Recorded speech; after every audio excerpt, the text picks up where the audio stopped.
Welcome to this episode of The Unnoticed Entrepreneur. If you are an author, you've written a book, or you are thinking about writing a book, but are slightly overwhelmed by the challenges of marketing that book, and you've heard, especially with AI, more and more books coming out daily, and you're competing with the big publishers and the AI generated publishers, and you've got a book you want to get to your audience, but you don't know how to do that. Today's episode is going to be for you because we're going to talk to DC Palter, who's an author, but also a long-time tech entrepreneur and experienced investor as well. Joining us from Santa Monica in LA, DC Palter, welcome to the show. Hey, Jim, thanks for having me on today. Looking forward to the discussion. Me too. Well, you've got a book called To Kill a Mockingbird. Oh, no, that was someone. Not quite. Not that famous yet. No, To Kill a Unicorn. To Kill a Unicorn. Yes. Great title. DC, tell us a little bit about the book, because obviously you want to know the context, but also how are you managing to generate interest in the book and readership when, you're writing a novel about the high-tech industry. So, it's maybe not obvious in terms of how you're going to get that into the New York Times bestseller. How are you going about this? Yes. Well, I'm waiting for Oprah to call, but so far she hasn't called yet. She must just be busy. That would make me famous, but still waiting for that call. So you're absolutely right that with everyone has a novel in them. And some people actually sit down and write it, and it takes them months to years to do it. And they think, wonderful, I'm done. I got the book. I'll put it on Kindle, and the world will come running to it. And of course, it turns out writing the book's the easy part. Marketing the book is a difficult part. And that's no different from my experience as a startup founder with technology products, that building the product was the easy part. Getting the world to know about it, to be aware of it, to buy it was the tough part. And so I always say marketing is 2/3 of the job. The engineers hate to hear that because they're like, I've built the greatest thing in the world. But unless somebody knows about it, you haven't built anything.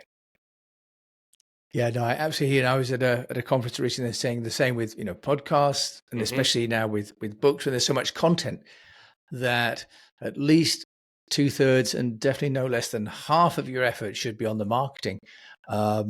So you've got a great background in high tech and in startups, where you're used to trying to cross the chasm from innovation to early adoption and then to mass adoption. And it's the chasm where most people get lost.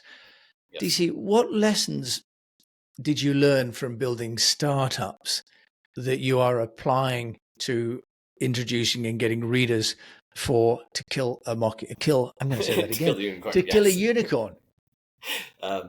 So surprisingly, the techniques I learned in building a networking simulator product and network acceleration products, very niche products for a particular audience, I've applied to consumer marketing, which seems like it should be completely different, but the techniques end up being the same. If you're competing against Cisco, you're competing against Google, these other giants out there, you can't just stand up there and say, I've got a better product. It doesn't work. You can't compete with them. Their budget just for parties is bigger than your entire company. Their budget for advertising, they can do Super Bowl ads. You're lucky if you can put a billboard up in front of your office. So you have to be strategic about it. You don't have a big budget. You don't have a lot of name recognition, but you have to get your market out there. So on the high tech side, I did the same thing. The key, I thought, was finding the audience, the very niche audience that needs your product. And that's what Crossing the Chasm talks about for your early adopters. Get in front of them.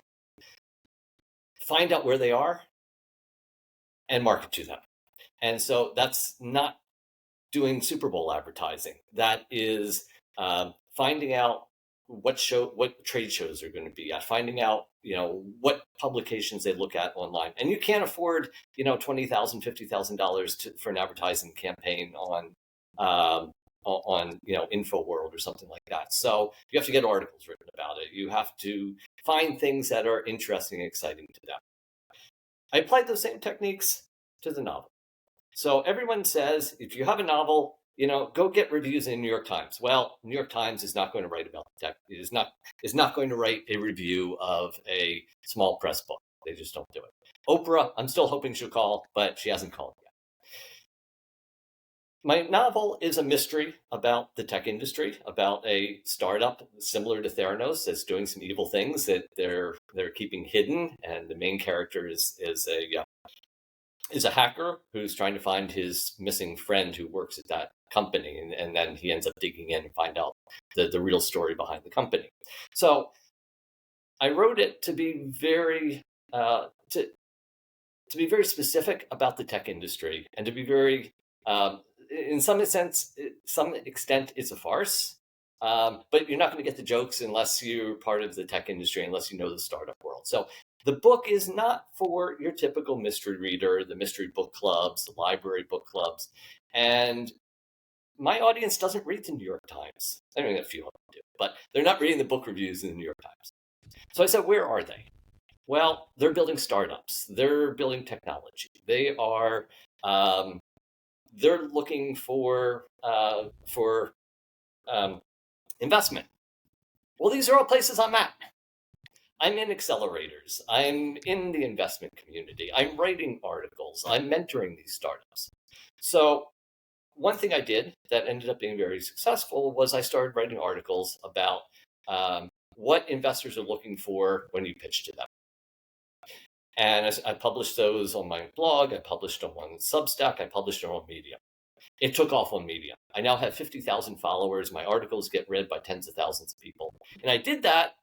Yeah, sure, I wanted to help the startups, but I also wanted to promote my own book. So every article, I give some very useful advice. Here's what your pitch deck needs to be. Here's what the investment world is looking for. Here's what your marketing process needs to be.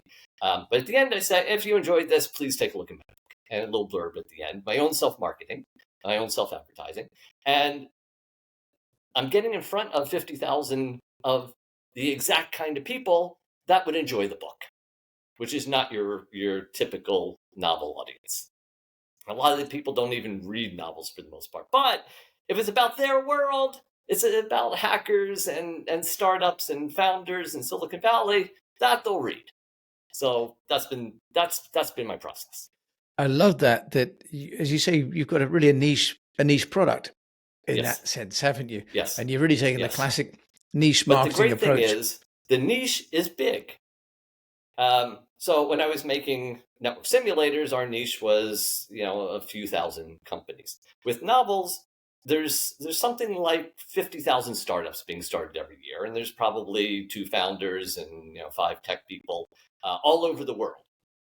And so this is not going to be a New York Times bestseller, but that audience of the startup community, the Silicon Valley community, is tens of thousands, hundreds of thousands of people. So it's a niche.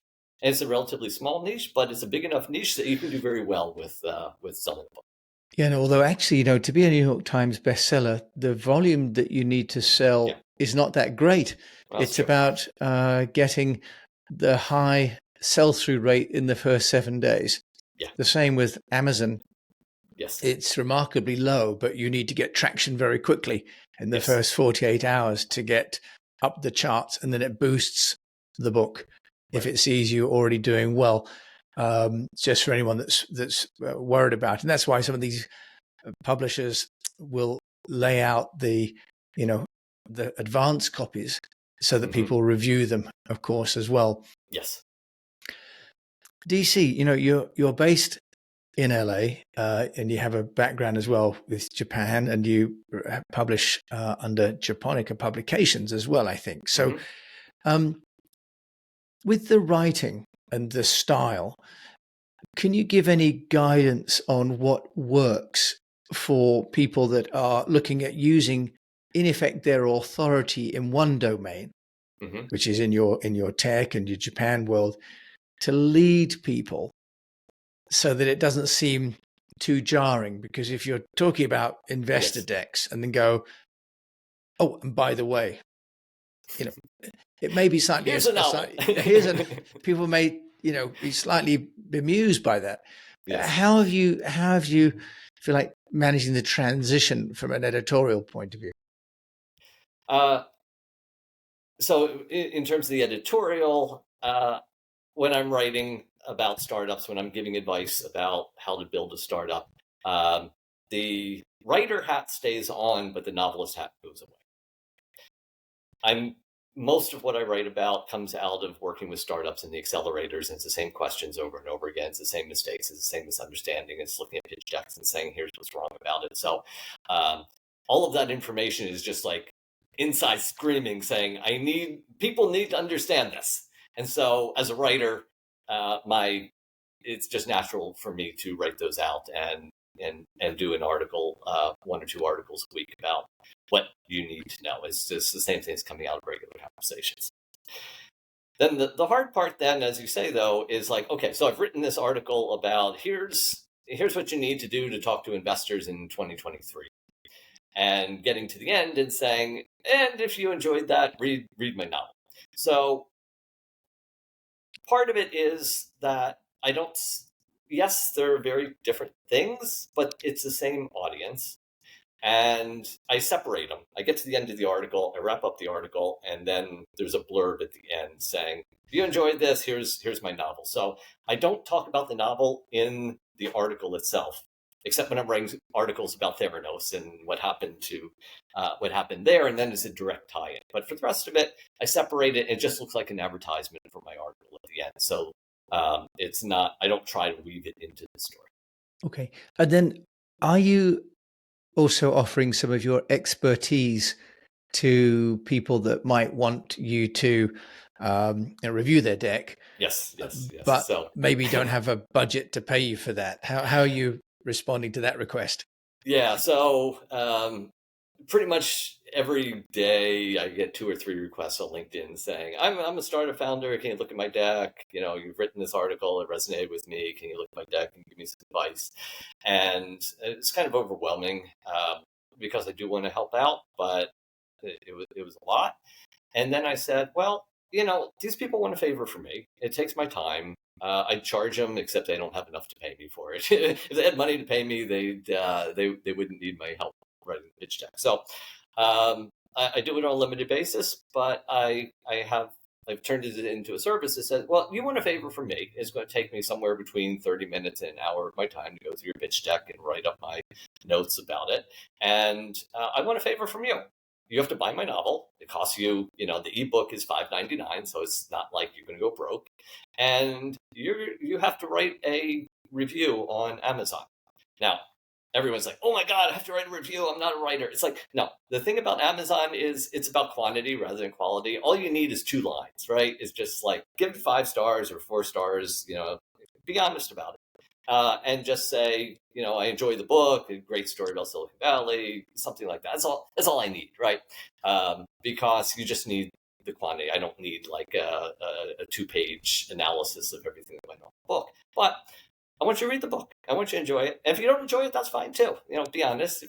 But you want my time, I want a favor back from you. So I've turned this into a bit of a service of if you want a pitch deck review, read my novel and write a review, and I'll read your pitch deck and give you a review. Great, DC Palter. And I love the way that you're using your expertise to also introduce people to another aspect of you, which is as a novelist, which must also give people a little bit of a surprise to see that you're a bit of a Renaissance man in that sense. Is there's something that you've done with regarding the book and marketing to kill a unicorn? Being very careful with my words now.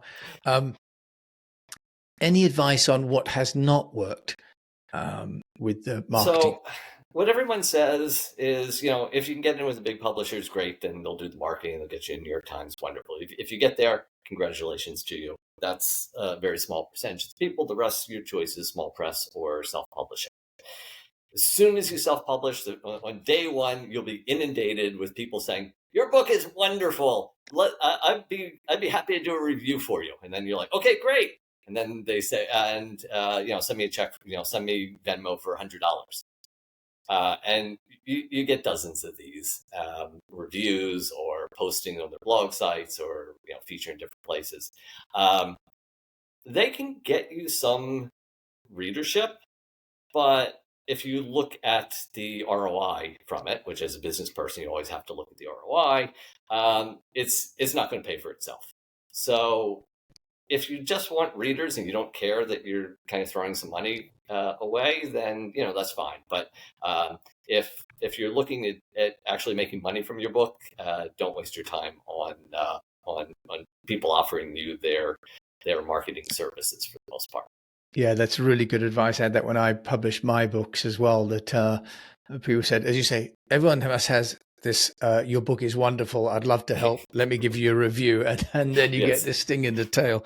Yeah. So that's fantastic advice there.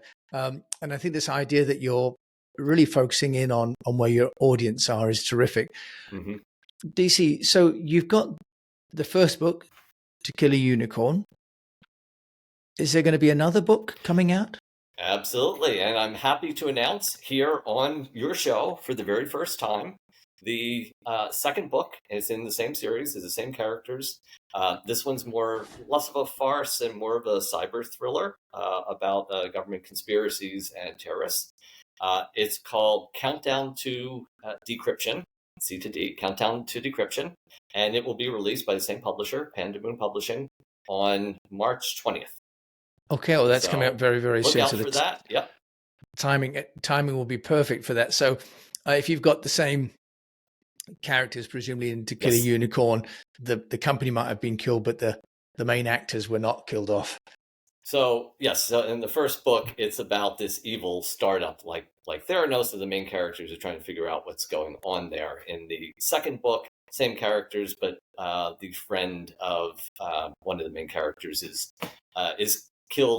murdered under suspicious circumstances. The government says it's a home invasion robbery, and that doesn't make any sense. So the main character is a hacker, hacks into this murdered friend's email and finds the last email that was opened was a message from the terrorists saying, and it wasn't random because she's a human rights lawyer working in the Middle East. And she gets this message saying, attached is a file that has the plans for a terrorist attack. You need to get this to the authorities and stop it. And she's murdered 5 minutes later. So that starts the action, and the character needs to figure out how to open this, because he doesn't have the password, how to open this file, and also figure out who murdered her. So it's a grand adventure. Yeah, I can see that. And Oprah surely will listen to this show. Yes. and be calling you. Exactly the kind of book she focuses on. Yeah, maybe she can ring me and I can offer to broker an introduction, because yes. I know you'll be too busy to take her call, so I'll offer to help. I'll keep that in mind. Thank you for that. Thank you for that offer.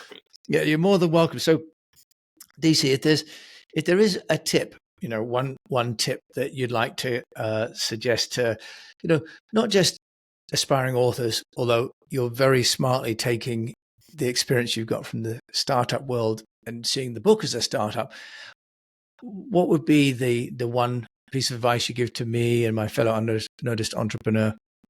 So I described what I did that works for me, which is writing articles about startups and getting in front of the audience that way, and being at startup events and accelerators and places like that.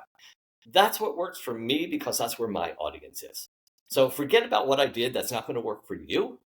Well, actually, it might work for you, Jim, but for the rest of the audience out there, it's probably not going to work for them, because that's not who their audience is. So don't think about what I did. Think about the process.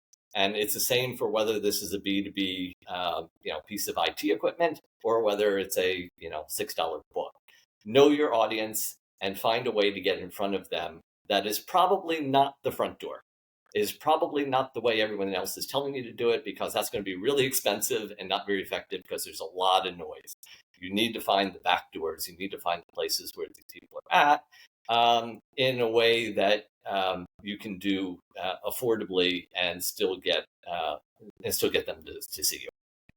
I think it's brilliant advice to, as you say, to see the process that you've taken to find where people are. And you've, say, very innovatively taken your writing and Mm-hmm. and also the offer of looking at their pitch decks to then do a review of your book. It's right? not the way most people are going to be promoting their novels, but that's what works for my audience with my book. So kind of think about it the same way as you said, lateral thinking. The front door is going to be really crowded. You're going to have to fight your way through, and you're going to have a lot of money. If you go to the back door, it's wide open, and but you need to find a way to get around to the back. Yeah, no, that's wonderful. And DC, I'm asking now people like yourself who are readers and writers, any books or podcasts that you'd recommend that you enjoy that we can put on our list for reading. So if you like my novel, which is a crazy, fun story about all the insanity of Silicon Valley, there's one other book out there that's kind of similar in that way. It's called The Big Disruption by Jessica Powell. So if you like the TV show Silicon Valley, I think both of my book and her book fit into that same sort of tone, and you'd like both of these books as well. Okay, that's The Great And Disruption. she can use publicity as well because she has the same challenge I do. All right, and it's called The Great Disruption? The Big Disruption. Sorry, The Big Disruption by Jessica Powell. By Jessica Powell. Okay, we'll put a link to that as well. And DC, if you want to find out more about you and also maybe to get a copy of To Kill a Unicorn or even an advanced copy of your next book, where can they go?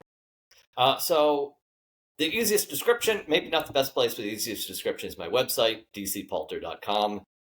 If you want to know more about me, then probably go to LinkedIn, DC Palter on LinkedIn, and it'll have my background. And if you have a startup, that's kind of the place to reach out to me. Okay, that's wonderful. And for those people that are going to be going to the YouTube channel to see this, then we can absolutely put that on the screen so you can see that on the screen. And there is a very nice image there of a rocket ship going down. And Yes. And you can get the book there from dcpalter.com. DC, thank you so much for joining us and bringing really an innovative view to the show of marketing with a product that people may not have thought about, how to take traditional startup practices and apply them to book promotion. So thank you so much for bringing us that insight today. Thanks for having me, Jim. It was a pleasure. So DC Palter, an established entrepreneur in his own right, and now really on a mission to write great novels for a targeted audience. And really wanted to have him on the show because DC shows us that there is always a way, a method to get to the audience. And often it's an unconventional way, but also that we all have something of value for our audience and we can arbitrage that value.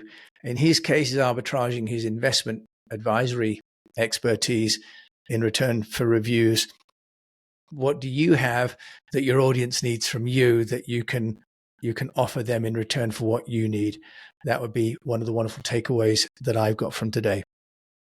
So thank you for joining DC Palter and myself, Jim James, here in the UK, and he's giving us a nice wave for those of you that can see on the screen, and for those of you listening, he's giving us a very nice royal wave. And until we meet again, I just encourage you to keep on communicating. If you can, leave a review on the podcast player that you listen to this show, because just like his book reviews, podcast reviews are really the way that the players will help us to know what people think of us and to help promote them. Thank you very much for joining me, Jim James, on this episode of The Unnoticed Entrepreneur. Until we meet again, I just encourage you to keep on communicating.